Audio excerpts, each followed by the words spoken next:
Do you remember Johnny Depp? The man who made millions laugh, while secretly documenting bruises, swallowing pills alone in hotel rooms, and drowning in a storm of accusations that push him to the edge of oblivion. But even more shocking, hidden recordings and unreleased photos reveal a truth far darker than the headlines ever dare to show. How could a global icon adored by generations end up fighting for sanity, his career, and his life? Rare photos and untold secrets will be revealed in this video. Stay until the end to understand why Johnny Depp remains one of Hollywood's most admired and most tragic figures. He was not born into fame, nor into light. Johnny Depp entered the world on June 9, 1963, in Owensboro, Kentucky, far from the glittering stages that would one day echo his name. His childhood was not filled with dreams of acting, but with the sound of slammed doors, broken dishes, and a mother whose anger could turn a house into a battlefield. Betty Sue Palmer, a waitress with sharp eyes and a volcanic temper, ruled the family with fear more than affection. Some days she was tender. Most days she was thunder. Johnny never knew which version of her would greet him when he walked through the door. His father, John Christopher Depp, tried to keep peace, absorbing the blows, emotional and physical, that Betty unleashed. But the walls of their small home witnessed far more than any child should ever see. Johnny remembered hiding in corners, holding his breath as the shouting escalated. He watched his mother hurl objects, curse words, and bitterness at the man who loved her. And when the storm finally broke, the silence felt even worse. A silence filled with shame and fear. By the age of 7, Johnny had already lived in more houses than most adults. The family moved constantly from Kentucky to Florida, never settling long enough to grow roots. He said later in interviews that he always felt like the new kid, the outsider, the one who arrived too late and left too soon. This rootlessness became the seed of his lifelong rebellion. If he could not belong anywhere, then he would belong to no one. But pain rarely stays silent forever. At 12 years old, Johnny discovered cigarettes, then alcohol, then drugs. Not for pleasure, but for escape. Each substance dulled the noise at home. Each high blurred the sharp edges of his mother's rage. It was the beginning of a dangerous pattern. Whenever life hurt too deeply, he numbed it. Then came the moment that shattered whatever stability he had left.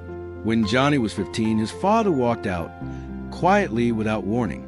No dramatic farewell, no final speech. He simply left. Johnny was the one who found his mother collapse from heartbreak. He watched her retreat into depression, into the very darkness she had once inflicted on others.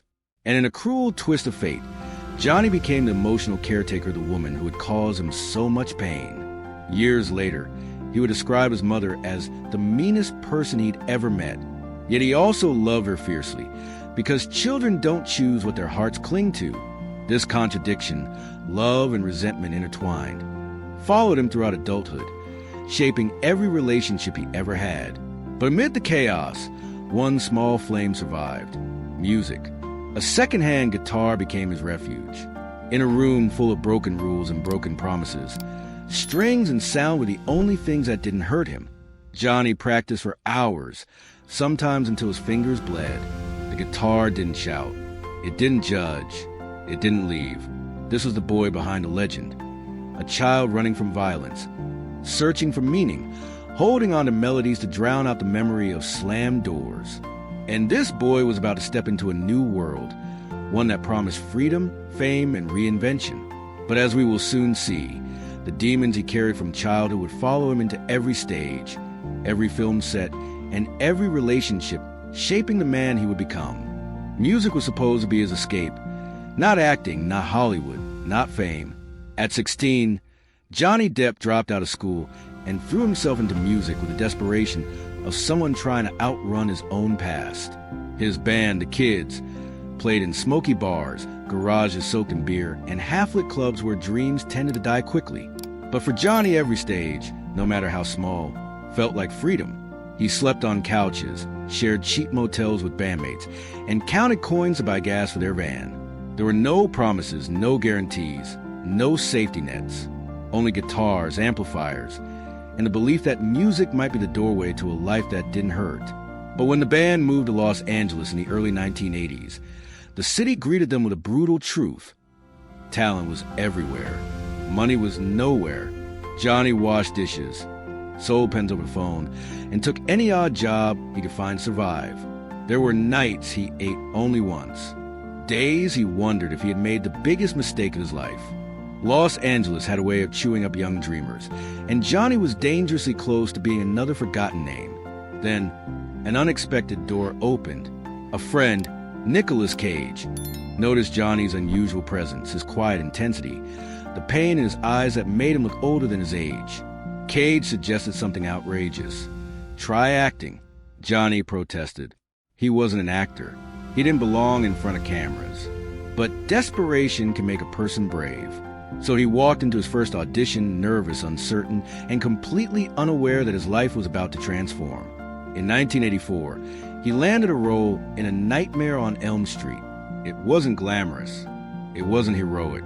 His character was literally pulled into a bed and eaten by a monster. But it was a start, a new path, a crack of light in a long corridor he had been wandering through for years. As casting directors began to notice him, they saw something different, something unpolished, raw, and deeply human. Johnny Depp didn't act like Hollywood actors. He moved like a musician. He carried himself like someone who had lived a life far beyond his years.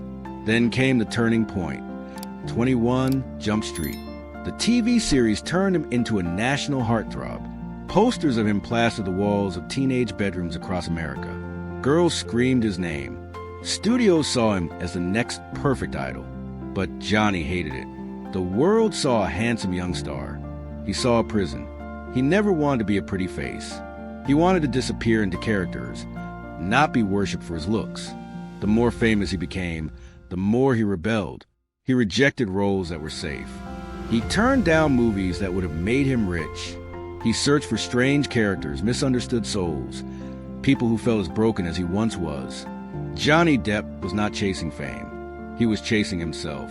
And soon, that search would lead him into the hands of a visionary director, a man who would become both collaborator and mirror to Johnny's inner world. Tim Burton. Success didn't come gently to Johnny Depp. It arrived like a spotlight, sudden, blinding, and impossible to escape. When he stepped into Edward Scissorhands in 1990, everything changed. The film wasn't just a role. It was a mirror, a lonely outsider with blades for hands, longing for connection but destined to hurt anything he touched. Johnny understood that pain instinctively. He didn't need to invent emotion. He simply opened old wounds and let them bleed on screen. Tim Burton saw what Hollywood had missed. Johnny wasn't a heartthrob. He was a character actor trapped in the body of a matinee idol. The partnership between Depp and Burton shaped an entire era of cinema. Ed Wood, Sleepy Hollow, Charlie and the Chocolate Factory, Sweeney Todd. Each film peeled back another layer of the strange, brilliant mind that audiences couldn't quite grasp. Johnny became the face of the beautifully bizarre. No role was too eccentric. No transformation too extreme. Then came the turning point that would define his global legacy. Captain Jack Sparrow. When Pirate of the Caribbean, The Curse of the Black Pearl debuted in 2003, Johnny delivered something nobody expected. Not a heroic pirate, not a ruthless captain, but a staggering, mischievous, unpredictable swashbuckler who moved like a drunken rock star and spoke with a slurred charm that instantly became iconic. Executives were horrified. Audiences were ecstatic. The character took over pop culture. Kids imitated him. Adults memorized his lines. Theme parks rebuilt attractions around him. And Disney, once doubtful, rewarded him with a salary no actor of his generation had ever reached. By the late 2000s, Johnny was earning over $50 million per film, turning him into one of the world's highest-paid stars. From the outside, it looked like a dream. A boy from a broken home had become a legend. But fame has a way of turning triumph into illusion. Behind the curtain, the pressures were mounting. Endless interviews, global tours, paparazzi ambushes. Everyone wanted a piece of Johnny Depp. The world adored Jack Sparrow, but Johnny felt himself disappearing. The more he entertained millions, the more hollow he became. He drowned that emptiness the only way he knew how, with alcohol. Liquor blurred the noise of fame, just as it had once softened the violence of childhood. And while audiences saw a charismatic star, those close to him saw a man whose self-destructive habits were slowly consuming him. His relationships suffered first. The long hours, constant travel, and emotional exhaustion built invisible walls between him and the people he loved. His growing dependence on substances created unpredictable moods, calm one moment, spiraling the next. Hollywood whispered about his volatility, though most kept silent as long as the box office stayed strong. Yet despite the rising chaos, Johnny's performances remained magnetic. Directors admired his commitment. Co-stars adored his generosity. Fans believed he was untouchable, proof that a true icon could survive anything. But beneath the charisma, cracks were forming. Rare photos from film sets captured the truth. A tired face behind heavy makeup. A man slumped in a chair between takes, eyes distant. A pirate costume masking the exhaustion of someone carrying ghosts no camera could see. The public, however, saw none of this. They saw the Oscar nominations, the magazine covers, the worldwide premieres. They celebrated the effortless charm, the unpredictable interviews, the playful chaos that made Johnny Depp feel like the last true rebel of Hollywood. For a while, the illusion held. But every legend carries a shadow. And Johnny's shadow, shaped by addiction, loneliness, and unresolved trauma, was growing larger each year, waiting for the moment when the world would finally see it. That moment was coming. And when it arrived, it would not only shatter his image, it would ignite one of the most public breakdowns in modern celebrity history. For years, Hollywood celebrated Johnny Depp as a genius, eccentric, magnetic, and untouchable. But behind that myth was a man unraveling in slow motion, pulled apart by addiction, heartbreak, and the weight of past wounds he never learned to heal. It began quietly. A drink after work, a drink before work, a drink to sleep, a drink to forget. Soon, it wasn't just alcohol. Pills blurred the edges of loneliness. Cocaine fueled long nights that he didn't remember. The same substances he once used as a scared teenager now returned with a vengeance, this time amplified by fame and unlimited access. Those who worked with him noticed the signs: slurred speech, trembling hands, sudden mood swings, but few dared confront him. Johnny had always been a chameleon on screen. Now in private, he was becoming a ghost. His relationships carried the scars of his inner battles. With Winona Ryder, he once experienced a love so intense it felt like rebirth. But intensity can turn into instability. After 4 years together, the relationship collapsed under pressure neither of them could articulate. Johnny's tattoo, Winona Forever, famously transformed into Wino Forever, a painful joke masking real heartbreak. Then came Kate Moss. They were beautiful, wild, unpredictable, a perfect storm. But storms don't last. Their nights blurred into arguments, jealousy, and destruction. In 1994, police were called to New York's Mark Hotel after Johnny allegedly destroyed the room during a heated incident. It was one of the first public signs that his volatility was no longer a rumor. Yet the most stable chapter of his romantic life arrived unexpectedly with French singer Vanessa Paradis. For 14 years, she grounded him. They had 2 children, Lily Rose and Jack. He described them as air and earth, the only things that gave him purpose. But even a quiet home cannot silence inner chaos. By the early 2010s, the relationship dissolved, leaving Johnny drifting once again without an anchor. And then he met Amber Heard.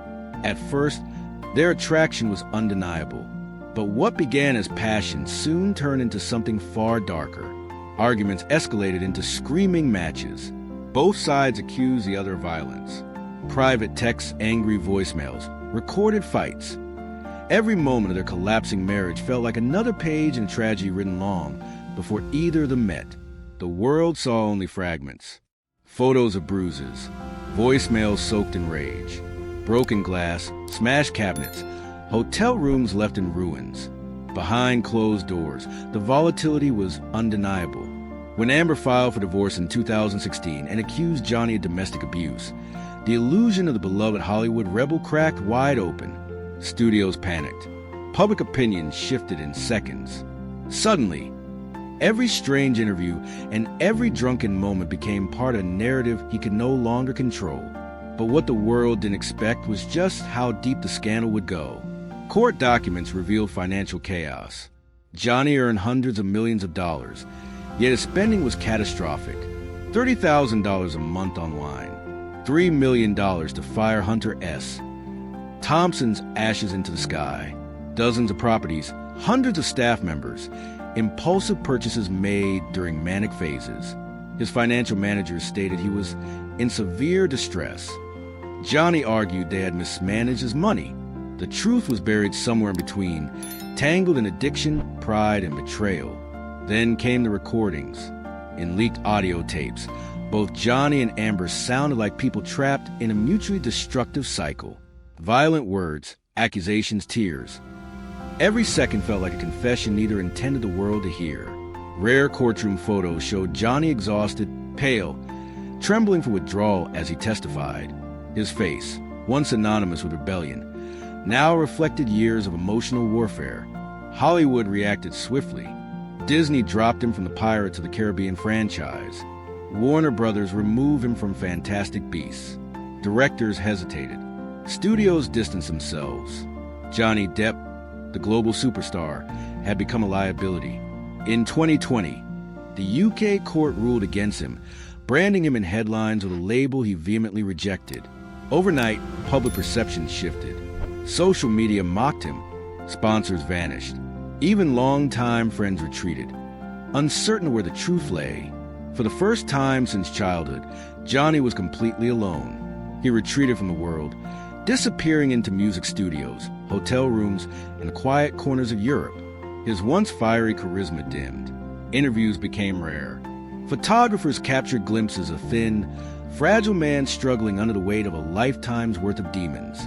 What the audience didn't know, what they couldn't possibly imagine, was that this was not the end of the story. It was the breaking point before the storm reversed direction.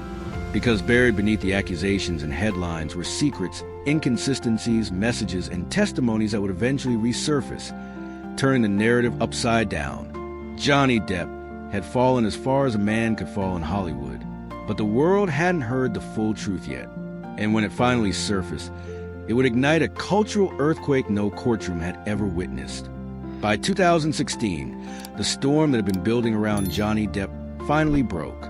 It began with a death, quiet, intimate, and devastating. Betty Sue Palmer, the woman who had shaped him in chaos and pain, passed away after a long illness. For Johnny, it was not just the loss of a mother. It was a sudden collapse of the most complicated relationship of his life. Anger, love, resentment, guilt. Every unresolved emotion he carried since childhood rose to the surface at once. Friends noticed he became withdrawn, unfocused, and strangely weightless, as if grief had hollowed him out. And then, almost immediately, came the second blow. Amber Heard filed for divorce and requested a restraining order, alleging domestic abuse. In a matter of hours, headlines transformed Johnny from a beloved icon into a cautionary tale. Images of bruises, emotional statements, legal filings. Each new piece fueled a narrative that seemed to grow faster than he could respond. Hollywood, ever fragile in its loyalty, began to distance itself. Studios canceled meetings. Publicists fell silent. A career built over 3 decades was suddenly hanging by a thread. The timing was merciless. Johnny was still grieving his mother, still drowning in substances, still fighting a past he had never learned to outrun. Now he was being pulled into a legal labyrinth, one where every message, every photo, every private moment will be dissected in courtrooms and on social media. In 2020, the UK trial became a spectacle. Johnny sued a British tabloid for labeling him as an abuser. But instead of clearing his name, the case opened every wound he had tried to hide. The court ruled against him. The verdict spread across the world like a stain that couldn't be washed off. The consequences were brutal. Warner Brothers asked him to step down from Fantastic Beasts. Disney quietly removed him from the next Pirates of the Caribbean. Industry insiders whispered that he was finished. He lost roles, endorsements, friends, and for a time, even hope. Photos from that era show a man almost unrecognizable. Thinner, hollow-cheeked, eyes dimmed by exhaustion and shame. He toured with his band, not for fame, but because the stage was the only place where silence didn't swallow him whole. Yet even there, he sometimes struggled to stand, rely on the music to carry him through nights where the weight of the world felt unbearable. But within this darkness, something unexpected began to shift. People started asking questions. Discrepancies surfaced in testimonies. Private recordings leaked.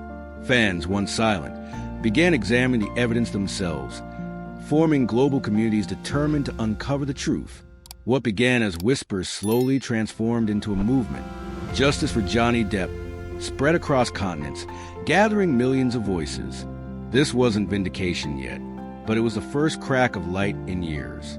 Johnny had lost nearly everything: career, reputation, stability.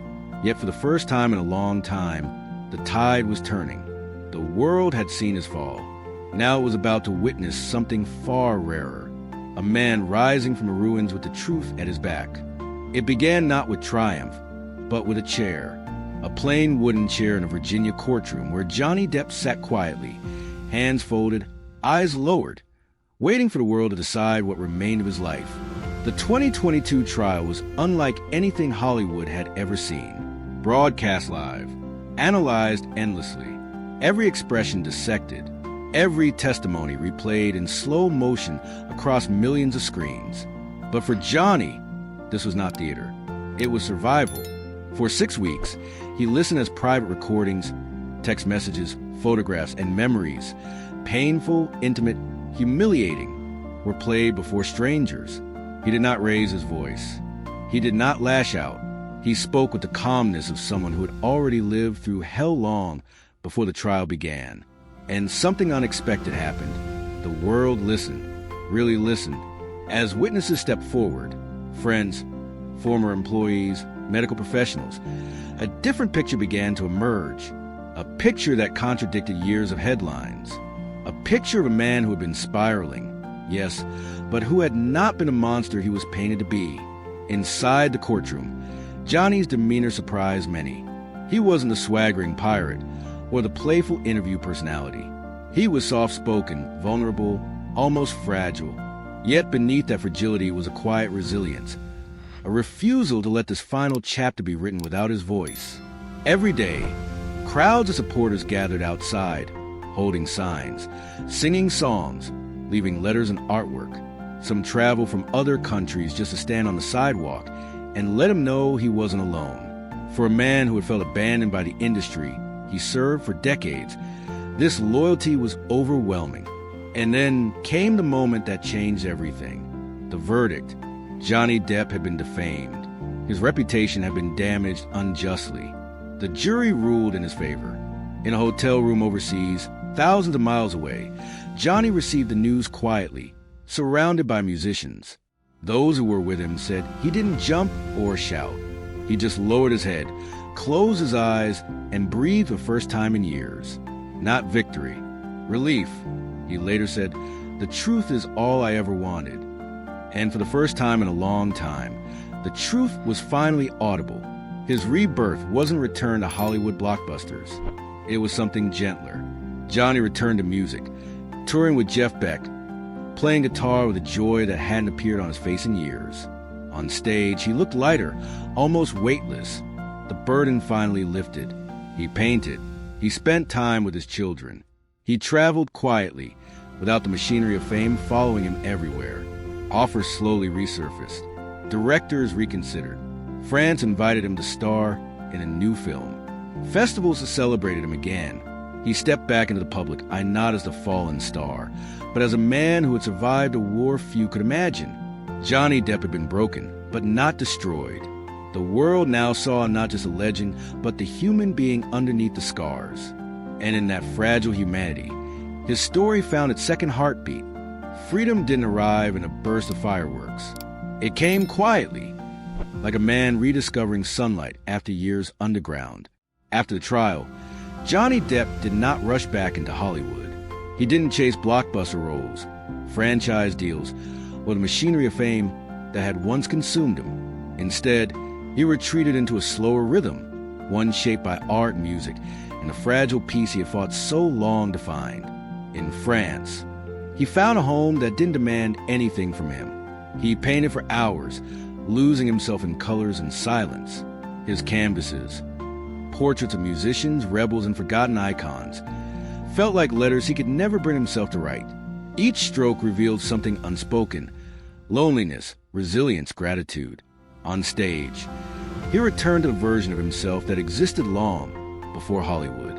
A guitarist, not a celebrity. A man blending into music, letting the spotlight fall anywhere but on his face. Audiences who saw him during his European tour describe an energy that felt different. Not wild, not chaotic, but strangely peaceful, as if he were reclaiming pieces of himself, one chord at a time. His relationship with his children deepened too. Lily Rose and Jack had lived their lives under the shadow of their father's legend and his scandals.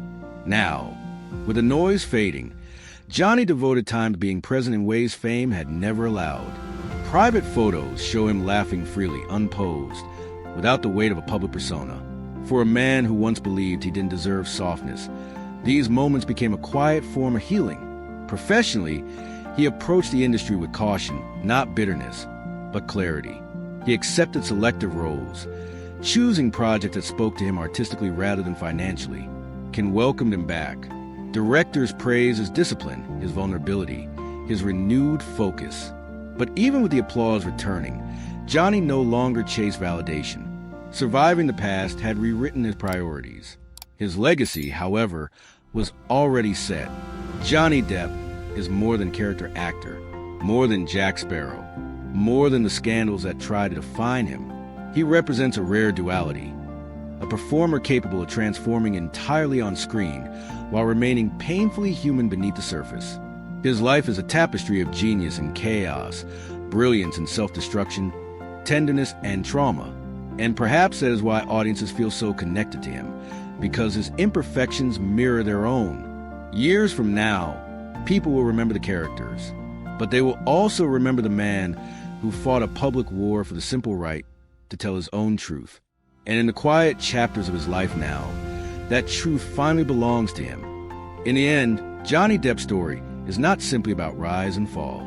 It is about the fragile spaces in between, the moments when a man can be adored by millions yet feel completely alone, when a legend can unravel silently while the world applauds, when truth becomes the only lifeline left to hold on to. For decades, people saw the costumes, the characters, the strange magic he brought to every role.